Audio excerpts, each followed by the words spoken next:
ভয়াবহ রূপ ধারণ করেছে কঙ্গোয় শনাক্ত হওয়া এমপক্স সংক্রামক ও ভাইরাসজনিত রোগটি আফ্রিকা মহাদেশ ছাপিয়ে এশিয়া ও ইউরোপেও ছড়িয়ে পড়েছে দ্রুত।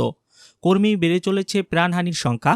ঘাতক ভাইরাসে আক্রান্তের সংখ্যা নাগালের বাইরে চলে যাওয়ায় বিশ্বজুড়ে জনস্বাস্থ্য ও জরুরি অবস্থা জারি করেছে বিশ্ব স্বাস্থ্য সংস্থা WHO। ক্রমশ উদ্বেগ বাড়াচ্ছে মাঙ্কিপক্স। কোভিডের মর্মান্তিক স্মৃতি এখনও মুছে যায়নি কারো মন থেকেই। আফ্রিকায় আক্রান্তের সংখ্যা ইতিমধ্যেই ছাড়িয়েছে 17,000-এর গণ্ডি। সতর্কতা জারি করেছে বাংলাদেশ স্বাস্থ্য অধিদপ্তর। এই পরিস্থিতিতে কি দেখলে বুঝবেন আপনি মাঙ্কিপক্সে আক্রান্ত? প্রবল জ্বর হতে পারে। মাঙ্কিপক্সের ফলে শরীরে ব্যথাও হতে পারে। ত্বকে র্যাশ দেখা যেতে পারে। সেই র্যাশ আবার সময়ের সঙ্গে সঙ্গে লাল ফোঁড়ার মতো আকার ধারণ করতে পারে। হাত, পা, পায়ের পাতা, মুখ ও শরীরের নানা অংশে ছড়িয়ে পড়তে পারে এই র্যাশ। কোভিডের মতোই ছোঁয়াচে এই রোগ পশু থেকে মানুষে বা মানুষ থেকে মানুষে ছড়াতে পারে সংক্রমণ।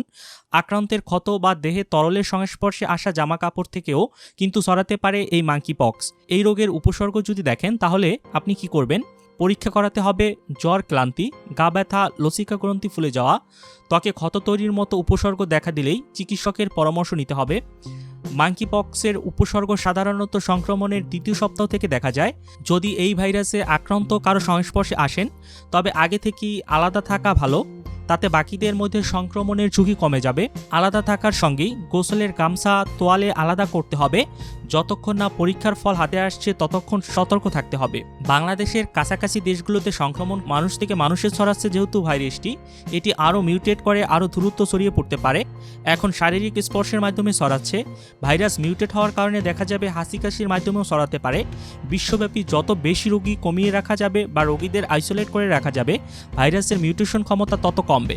ভাইরাস শক্তিশালী হওয়ার সুযোগ পাবে না। ভাইরাস যত বেশি ছড়ায় ঠিক তত বেশি মিউটেশনের সুযোগ পায় এবং প্রাণঘাতী হয়। এজন্য সবাইকে সচেতন হতে হবে। সবার সমন্বিত প্রচেষ্টায় কেবল এই উদ্বেগজনক পরিস্থিতি মোকাবিলা করা সম্ভব।